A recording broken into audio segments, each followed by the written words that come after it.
Coach Ben Olsen here. Ben, just your initial thoughts of that 1-0 win at home over LAFC here. Well, we're thrilled, right? It's been a long month, and but the group hung tight, and it was a collective struggle over the last month, and it's just nice to get this one out of the way. Everybody showed up tonight and played at to their capabilities, and that gives you a chance. First half was very good. Again, the way we moved the ball, I thought we had good ideas and broke them down quite consistently, and still would like a little bit more teeth in getting higher quality opportunities. But as far as sticking to the game plan, energy, being combative against a physical team, all those things were there, and it was disappointing not to get some type of a goal in the first half. We knew they were going to make some subs that were, pretty damn good subs, and we wanted to make sure we took advantage of some of the guys that were out there, because we knew there'd be a wave of quality coming in, and then they brought that in, and the game changed a little bit, and we hung in there. All right, we'll start with Herman up front. Hey, Coach. Wait for the mic, sorry, for the Zoom folks. Thank you. Yeah. Want to ask you about something that only gets brought up when it goes wrong, but the work of your grounds crew tonight. How was the pitch? I walked in the stadium and I saw the pitch flooded, and to me, it's amazing that we were able to play a game tonight that quickly. Yeah, they're great. Recording stopped. That's them. I think it's funny. They go unnoticed, don't they, until something like this happens, and Right. they were pulling out all the different types of machines to get this thing going. So they did a great job. We historically have the best, one of the best fields in the league, and they're great guys. They'll do anything for us. So they certainly were a big part of the win tonight. And then we spoke yesterday about the importance of starting, we can call it a clean sheet, the first 15 minutes, starting strong defensively. How huge was having Eric Bianchenko starting, and talk about your defense tonight. Even Blake made some tremendous saves to keep a clean sheet. Blake did great. The kid has a certain moxie about him that the moment doesn't seem too big for him, and he's taken his opportunity. So that's great for him. He's made a few big saves for us. We've been missing Eric, right? But for a bunch of different reasons. And the preseason didn't go as planned, and he picked up knock after knock. And to have him on the field for 90 minutes is important. Mm-hmm. And you see what a good defender he is in certain moments, some of the physical, some of the duels, some of the reading of the game. He's at a high level. He's got a lot of games. And he's experienced, so that was a big step for him to get through that, and hopefully he can sustain that physically going forward. And my last one is, you controlled the midfield well tonight, and I thought part of the reason, I want to get your thoughts, is on Urso. He started the game tonight. I thought he did very well. Just want to get your thoughts on his performance. I thought he was an animal. Yeah. I mean, Yeah, I thought he was one of the best players on the field, and I thought him and Artur have created a nice little relationship in there, and it was the choice there was really to the transition moments against LA it's pretty scary, and to have two guys in there that can put out fires and plug holes into some of their key players. That was the thinking behind it, and he's a gamer. He's been in a lot of games himself, so he knows what he's doing. And then Jack pushing high was, I thought fairly successful, and Jack had a good game, and gets his goal. And anytime you can get him closer to goal, it's we're going to benefit because of his final product, whether it's scoring or a final ball. Just feels like when he touches the ball, there's a moment of danger, either a cross or he's trying to set up a through ball when he gets the ball up in that final third. Well, I think nobody's questioned Jack's talent, and he's got some things that he needs to grow in, and that's our job as coaches, to keep pushing him and getting him to be, the best player he can be. But it was also a great response from Jack, and last week was tough, and it's been a long month for a lot of us, and so his response after giving the ball away in Portland, I know this one's pretty special for him. Thank you, Coach. Chris, go ahead. Congratulations again Thanks. on the win. Kind of picking back on that, the situation with Orso and Arthur and pushing Jack up the field a little bit, is that something specific for this game, or is that something that maybe going on to the future, it's something that we would see again? Well, we looked at it in Seattle, not necessarily with Jack in the lineup. It was the first time they've played together in those roles. It was pretty good, so it's something we got to think about for sure. And the second one, I asked Blake this, but I'm going to ask you, obviously, as a head coach. Him going against Bouanga and Giroud as kind of a newish goalkeeper, what do you guys tell him to kind of get him prepared for a game like this against two world-class strikers? I have a goalkeeper guru in Tim Hanley, and he's seen every type of goalkeeper, and he's won everywhere he's gone. So I have the luxury of kind of having a goalkeeper whisperer, and he deals with all that stuff and getting these guys ready. And I pat him on the on the butt and tell him, get out there, you're going to do great. I'm good. We got David here, and then Sam, and then we'll come up to David. All right. Congrats, Ben. Thank you, sir. You look great tonight, by the way. Thank you very much. Congratulations once again. I see that smile is back on your face again, and it's very good. During the pre-match conference, you spoke about leadership and personality. And you said it's lacking a little bit in the team in terms of personality. A big old captain and no personality is not good for the team. So tonight, with this win, will you say you saw personality on the field of play tonight? Yeah, I think so. When I say about personality, you don't.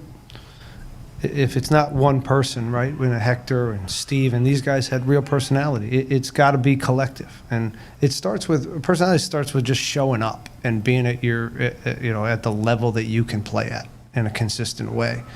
You don't have to yell and scream, but you have to show up on game day. When the lights come on, you have to be at your best, and that's kind of where we're starting right now.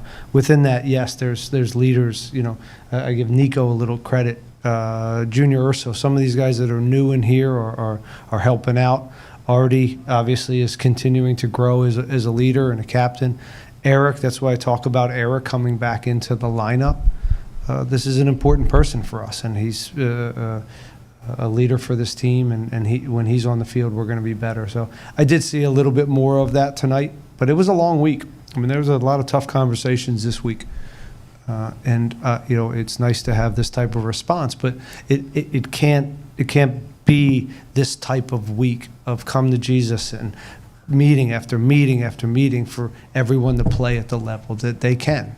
This has to be the standard. We're pro soccer players and we're pro coaches, so this is what the expectations are, and we just got to make sure that we understand that this can't drop off, and we need to start moving forward. Congrats once again. Thanks. Come up to David here. Hi, Coach. Congratulations on the win. Thanks, Dave. Right, the first lead that you guys had since game one, and it's kept. Once the whistle's blown, how are you feeling? Yeah, no, we're all relieved. You want to get the first win under your belt. I'm not gonna lie, it's been a long month, and I feel good for the staff and the players to kind of get this off our back. But it's also, let's get back to work, and we got a big game next weekend, and it'll be nice to exhale for 2 days and get after it on Tuesday. We'll have good energy, but again, I think the message is that we have to. We've sold ourselves short up until this point. We could have more points, and this is the standard. So if we can keep this and keep growing and finding out about ourselves as we go here, because it's still a new group, then we grab a few new guys coming in the next week or two, linger, and Ortiz, so we'll just slowly add these guys back in and try to make the group we have right now better. And I also want to ask you a little bit more on the 4 substitutions that LAFC made, right? Those are most likely starters. How does a team find that second gas to maintain the clean sheet? It wasn't easy, as you can see. I mean, the quality they brought in, that's not a lot of fun to see that coming in. And the guys did fine. They bent. There were some opportunities. We maybe dodged a bullet or two there, but again, you're going to have to do that to get wins against that caliber team, especially when they bring on fresh legs that have that type of quality. And thank you, Coach. All right, well, we have one on Zoom. We'll go to Diego on Zoom. Hi, Ben. Congratulations on the win. I just have 2 quick questions for you. First off, you mentioned a little bit earlier in this press conference about how you guys were able to absorb the transition efforts that LAFC brought to you guys. Can you expand a little bit about that and how that was able to lead you guys into a lot of safety, especially defensively? And then outside of that, what are some things that you guys want to build, especially going ahead in these upcoming matches? Well, as far as the rest defense and making sure we have the right structure and balance behind the ball, as we're attacking, that wasn't there in Portland, and it cost us. So, it helped that all week it's all we've talked about it, and kind of had some tough conversations with the group and also tough conversations within our staff of making sure the information we're giving our players is the right ones. And so that was, again, there was a lot of discussion on that. And it helped that we were playing LA right after Portland. Both teams nasty in transition and have dynamic players that if you don't do that, you get caught. And again, Martinez has one early in this first half that you can tell how quickly that can happen. So, but overall, we did a good job on that. What to work on? Well, I'd like to keep being more dangerous in the attack. We have to continue to, build our rest defense and make sure we really understand our structure and not get caught in some of these transitions that have cost us. But we also have to help our defense out and score 2 and score 3 goals. It's been a while since we've been able to do that. You can't always win 1-0. So, being just a little bit more clinical and nothing new here, right? As far as that's been the story for about a year and a half. And then one final question. I just wanted to hear your thoughts about Sebastian Kowalczyk. He had a lot of great passes, especially in the first half. One setting it up to Ezequiel Ponce, which was ultimately tackled. But I just wanted to hear your overall thoughts on him and his performance tonight. I thought he had a very good game. He was scrappy. That's when he's at his best, when he's playing with a little bit of a chip on his shoulder, and but he looked good. He looked fast. He looked alert and driving central. And I thought maybe most important, he just made a lot of good decisions. And I think in Portland we got caught in going too fast. I think we took the extra pass. I think we switched the point of attack. I thought we got off the line very well to add others into the game, in particular Jack. When he's coming inside, we were finding the opposite 10. A lot of times it was Jack and facing forward, and that's a good position to be in. So good decisions overall, and again, a scrappy performance on the defensive end. All right. Thanks. Awesome. Thank you so much. Yeah, we'll wrap it up with Ben. We'll have Jack McGlynn in here next. Thanks.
H game is over. Who won? Everyone's U of H won. They came back and won. Yeah. Midfielder Jack McGlynn here. Jack, just your initial thoughts on that result and that goal you scored as well tonight. Yeah, it was definitely great to get the win. I mean, it's been a long time coming. We've had a tough stretch of games, and to finally get the win and get on the score sheet was definitely a great night. Thank you for that. We'll start with Herman up at the front here. Thank you. Hey, Jack, congrats on the goal. How big is it for you personally after, last week's game, and how big is it for you to quickly fix that mistake and move on and turn the page? Yeah, it's huge. I mean, obviously I can't make that mistake, and kind of have to get that out of your head quickly because we play so many games. So to score today and kind of make up for it, it feels great. And we saw you play a little bit more up top this game. Do you feel more comfortable? How did you feel? How did you like it compared to your position in the first couple of games of the season? Yeah, I liked it. I mean, I feel comfortable as long as I'm on the field. I'm confident enough in wherever I'm playing. So I think, it worked well tonight, and hopefully keeps working. And then lastly, for the team as a whole, how big was this win? Because you don't want to never use the phrase must win early in the year, but these 3 points were much needed. Yeah, for sure. I mean, we've talked about it all week, trying to get the win, and started with fighting, and I think we did that and got a clean sheet and a win today. Thank you, Jack. Sir. Congratulations, first of all. If you can just kind of walk us through the goal and your vision of it. Yeah, so I saw, got the ball wide, and I saw Griffin, and he had a really good backheel to me, and then space opened up. Ponce made a really good run, and I'm confident enough to hit that from outside the box, and thank God it went in. And after a great goal, there's a great celebration. Can you tell us a little bit about that? Yeah, no, I've been doing my mask, I guess you could say, for 2 years now. It's from Jalen Brunson on the Knicks, so I did that. There you go. Thank you. Sorry. Congrats. Jack, the clean sheet, I asked Ben, and I want to ask you too, the substitutions that they made in the 70th minute, that to me is one of the strongest substitutions that we can probably see this year, right? How does the team see that and have the second guess to complete that clean sheet? I think just kind of talking with each other on the field and just believing in each other. I think we all dug deep today, and they brought their main guys in, and we kind of handled it well. So I think, just digging deep and fighting, it can bring results. And then now another goal, right? Goal contributions, right? How are you feeling? How are you feeling with the group? Yeah, no, feeling really good. I mean, obviously the mistake last week, it sucked, but I think we've been performing pretty well and hope to continue it and get more goals and assists for the team. We'll go to Zoom. Diego has one on Zoom. Hey, Jack. Congrats on the goal. Congrats on the win. Overall, throughout these first couple of games throughout the season, Ben has experimented putting you throughout different parts of the midfield. Today, he put you in a more forward position. Can you talk to me a little about how you felt integrating into the team and more importantly, your fit within this midfield? Yeah, no, the team's been great, kind of bringing me in and helping me and welcoming me. And I think, like you said, I feel like I can play kind of anywhere in the midfield. That today I was higher up. Other games I've been deeper. So I feel comfortable in both roles. Whatever the team needs, I'll do it. And finally, during your time in Philadelphia, can you expand a little bit about the differences that you've had during your time there and here when it comes to that midfield involvement? Yeah, there I was kind of like a left mid, so it was kind of wider, not really as central as I am here. And here we're more possession based, so I think I'm on the ball more and more dangerous areas. So I think that showed tonight, and hopefully it can continue. Awesome. Thank you so much. Congrats on the win. Thank you. Anything else? Going once, going twice. All right, we'll wrap it up there. Thanks, everyone. Thank you. Thanks, Jack.